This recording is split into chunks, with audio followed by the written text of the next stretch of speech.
وہ وقت گزر گیا جب اللہ تعالیٰ کی طرف سے دی گئی آزمائشیں مجھے کمزور کر دیتی تھی۔ اب تو میں ہر وہ درد سہ سکتا ہوں جو مجھے اللہ کے قریب لے جائے۔ اب میں ہر وہ جان سے پیاری چیز قربان کرنے کو تیار ہوں جس کے بدلے مجھے میرا اللہ مل جائے۔ صبر سے گزار کر وہ تمہارے یقین کا امتحان لیتا ہے۔ وہ تمہیں سزا نہیں دیتا، وہ تو بس تمہیں اپنے قریب لانے کے لیے آزماتا ہے۔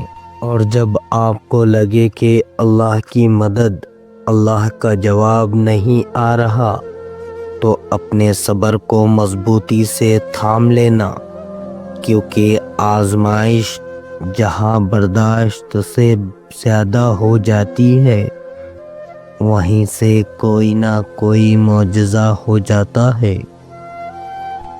بس تم ہمت نہ ہارنا، خود کو اکیلا نہ سمجھنا، اللہ تمہارے ساتھ ہے۔ وہ تمہارے زندگی سے سارے غم، مشکلیں، تکلیفیں ایسے نکال دے گا کہ تم حیران رہ جاؤ گے۔ جب تمہیں لگے کہ تمہارا کوئی نہیں ہے تو آسمان کی طرف دیکھنا، وہاں وہ ہے جو ہمیشہ سے تمہارا تھا اور ہمیشہ رہے گا۔ آج کی پہلی نصیحت، زندگی کی حقیقت فقط اتنی ہے، جب انسان سنبھلنے لگتا ہے تب زندگی لڑکھڑانے لگتی ہے۔ جس کا اللہ سے تعلق مضبوط ہو گیا وہ غم میں بھی مسکرائے گا، دنیا سے چھپائے گا، فقط اللہ کو بتائے گا، سجدے میں جھکتا جائے گا، اندر سے ٹوٹ کر بھی جڑتا جائے گا۔ وہ ہر کام دعا سے کروائے گا، وہ سراپا یقین بن جائے گا۔ آزمائے گئے ہو تو نوازے بھی جاؤ گے۔ حضرت علی رضی اللہ عنہ نے فرمایا، جب اللہ کسی بندے کو پسند کرتا ہے تو اس کی پریشانیاں بڑھا دیتا ہے تاکہ اسے اپنے قریب کر سکے۔ غم نہ کرنا، یہ دنیا آپ کے ساتھ نہیں ہے، بلکہ خوش ہونا کہ دنیا کا مالک آپ کے ساتھ ہے۔ اللہ کی محبت اتنی خاص ہے کہ اگر انسان جائے نماز پر صرف سر جھکا کر بیٹھا رہے، کچھ نہ بھی بولے، تب بھی وہ رب کچھ لمحوں بعد ایسا سکون بندے کے دل میں اتار دیتا ہے کہ لگتا ہے جیسے اس رب نے پریشان دل کو سمجھا دیا، میرے بندے نا امید مت ہو، میں ہوں نا، سب ٹھیک کر دوں گا۔ اندرونی غم باہر کی جوانی کھا جاتے ہیں اور لوگ بس پوچھنے آتے ہیں کہ چہرے کا وہ رونق کہاں چلی گئی، لیکن چہرہ پڑھنے نہیں کہ اندرونی غم اس انسان کو کھا رہے ہیں جو اس انسان کے اندر دبے پڑے ہیں، جس کا کسی سے ذکر بھی نہیں کر پاتا۔ وہ تمہارے دل کی حالت سے بہتر واقف ہے۔ تم بس ہر پریشانی اللہ کو بتا کر بے فکر ہو جایا کرو۔ اگر ایمان مضبوط ہو تو ہر چیز مل جایا کرتی ہے۔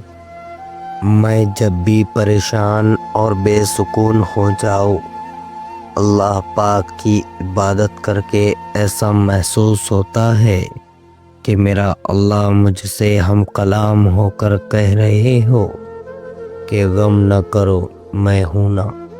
حضرت علی رضی اللہ عنہ نے فرمایا، اللہ حاصل کو اگر پانا چاہتے ہو تو تہجد پڑھا کرو، کیونکہ جو نصیب میں نہ ہو اسے تہجد کی دعائیں مقدر میں لے آتی ہے۔ آج کی دوسری نصیحت، ڈگریاں در حقیقت تعلیمی اخراجات کی رسیدیں ہے، ورنہ علم تو وہ ہے جو عمل سے ظاہر ہوتا ہے۔ نعمتیں، اور جس دن اللہ تم سے راضی ہو گیا اس دن تم اپنی ان اداس آنکھوں سے اپنے نصیب کا بدلنا دیکھو گے اور خوش ہو جاؤ گے۔ پریشان مت ہو، اللہ آپ پہ آپ کی طاقت سے زیادہ بوجھ نہیں ڈالے گا۔ یہ وقت بھی گزر جائے گا اور انشاءاللہ پھر آزمائش کے بعد اللہ بے شمار اور آسانیاں عطا فرمائے گا۔ مایوس مت ہونا، اللہ ہے نا، وہ سب اچھا کرے گا۔ انشاءاللہ صبر کر کے دیکھو، کیا پتہ اللہ کی بھی وہی رضا ہو جو تمہاری ہو۔ تیرے رب کے پاس تیرے لیے عطاؤں کا سمندر ہے۔ تمہارے یہ ضبط کے آنسو کا ایک ہی قطرہ اس رب کی رحمت کے سمندر میں شور مچا دیتا ہے اور اس چیز کو بھی کھینچ لے آتا ہے جو تمہارے مقدر کا حصہ نہیں ہوتی، کیونکہ جن راستوں کا سفر تکلیف ہو اس کا اختتام ہمیشہ حسین ہوا کرتا ہے۔ اللہ فرماتا ہے، اور عنقریب تمہارا رب تمہیں پھر دے گا اس کی طرف جس میں تمہاری خوشی ہے۔ شدت سے دعا مانگ رہے ہو لیکن لگتا ہے قبول نہیں ہو رہی، تو یقین کرو قبول ہو چکی۔ اللہ بس تمہیں بہتر وقت پر دینا چاہتا ہے۔ جو لوگ اللہ پر توکل کرتے ہیں اور تقوی کی راہ اختیار کرتے ہیں، اللہ پاک خود ان کے لیے راستہ بنا دیتے ہیں اور ایسے اسباب پیدا فرما دیتے ہیں جو بندوں کے وہم و گمان میں بھی نہیں ہوتے۔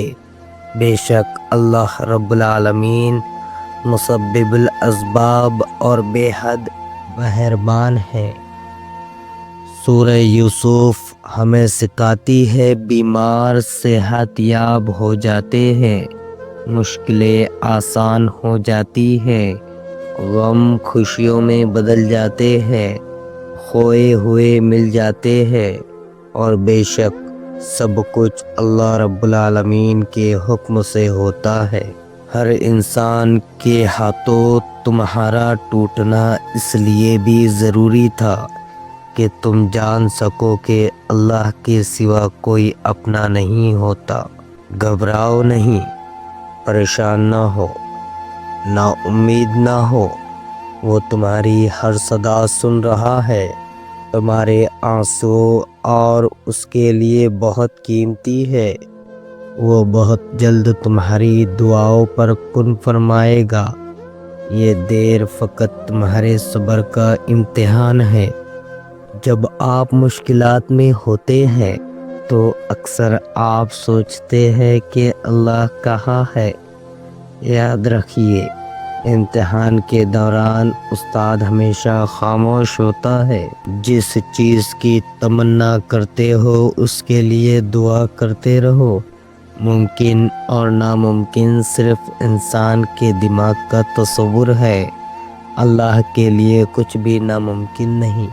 جس گھڑی میں نصیب سنورتے ہیں، کچھ لوگ تکیے پر سر رکھ کر سو رہے ہوتے ہیں اور کچھ لوگ مصلے پر سر رکھ کر رو رہے ہوتے ہیں۔ سونے والے خوبصورت خواب دیکھتے ہیں اور رونے والے خوبصورت تعبیر پاتے ہیں۔ آپ کا مستقبل آپ کا منتظر ہے، ممکن ہو تو اسے رات کے پچھلے پہر میں پا لیجیے۔ انتظار کی اذیت کے بعد ہی تو یعقوب علیہ السلام کو یوسف علیہ السلام سے ملوایا گیا تھا۔ جسے سزا سمجھ رہے ہو اس دیری میں تمہارے لیے بہتری چھپی ہے۔ وہ آزماتا بھی ہے اور نوازتا بھی ہے۔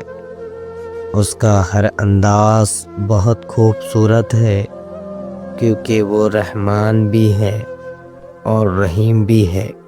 اگر آپ ہی کی دعا مسلسل ہر نماز میں مانگ رہے ہیں تو یہ کوئی اتفاق نہیں ہے۔ یقین کرے اللہ تعالیٰ اگر دل سے دعا کا خیال نہیں نکالتا تو اس کا مطلب ہے کہ اس نے آپ کی دعا قبول کرنے کا فیصلہ کر لیا۔ اس دعا کا قبول ہونا تمہارے نصیب میں ہے۔ دعاؤں پہ کبھی شک نہ کرنا، کیونکہ اللہ قادر ہے نصیب بدلنے پر، ناممکن کو ممکن کر دینے پر، بند راہوں کو کھول دینے پر۔ پریشان نہ ہو، بس یقین کے ساتھ دعا کرتے رہو، ہر لا حاصل جلد حاصل ہو جائے گا، اور تقدیر اللہ کے ایک اشارے پر بدل جایا کرتی ہے۔ ہم کن صرف پڑھتے ہیں لیکن فیکون پر یقین نہیں رکھتے، کیونکہ اللہ اور انسان کے درمیان سب سے گہرا رشتہ یقین کا ہی تو ہے۔ تم توکل تو رکھو، وہ بہتر لے کر بہترین دے گا۔ تمہاری دعائیں سنی جا چکی ہے، تمہارے صبر کا صلہ لکھا جا چکا ہے۔ اب تمہیں تمہارے یقین کی معجزے دکھائے جائیں گے تاکہ تم جان سکو کہ مخلص دل اختتام میں ہمیشہ جیت جاتا ہے، اور تقدیریں اللہ کے ایک اشارے پہ بدل جایا کرتی ہے۔ کتنا سکون ملتا ہے نا جب آپ کے لیے سارے راستے بند ہو جائے اور آپ کا دل کہے صبر رکھو، اللہ کی رحمت کا دروازہ بھی بند نہیں ہوا، تو پھر آپ کا تہجد پڑھنے کا خیال آنا بے وجہ تو نہیں۔ آخر کچھ تو ہے جو ممکن ہونا ہے۔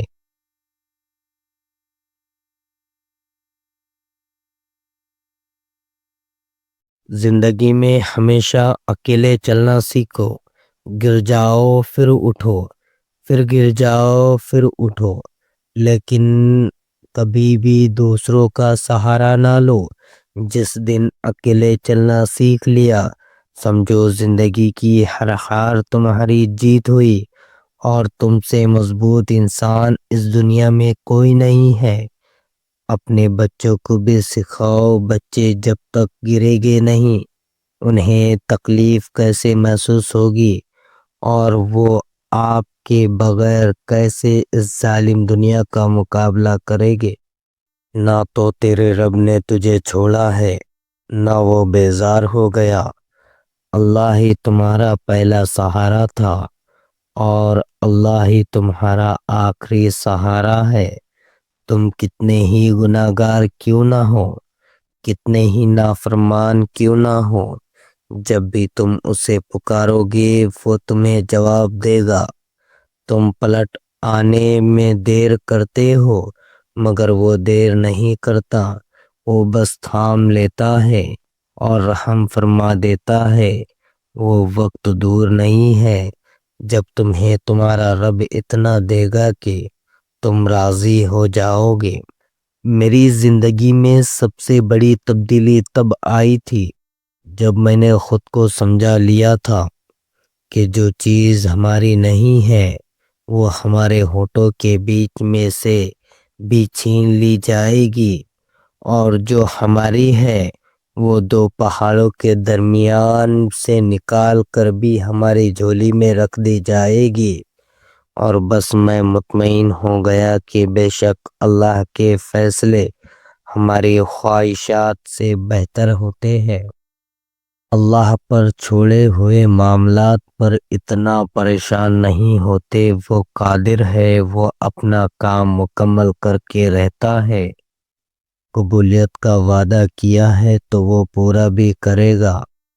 تم اپنا کام کرو، یعنی یقین اور اللہ کی اطاعت کرو، اور جب اللہ دینے پر آتا ہے تو تمہارے مخالف کو بھی تمہارا وسیلہ بناتا ہے۔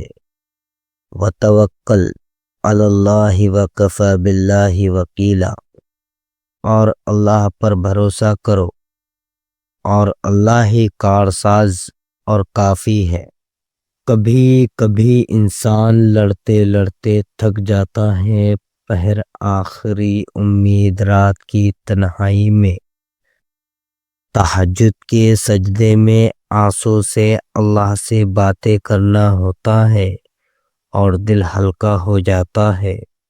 آج کی آخری نصیحت: اللہ تبارک و تعالی رزق کے دروازے کھولے تو دسترخوان لمبے کر لو، دیواریں نہیں۔ اللہ تعالی ہمیں عمل کی توفیق نصیب فرمائے اور ہمیں کامل یقین اور ایمان کی حلاوت نصیب فرمائے۔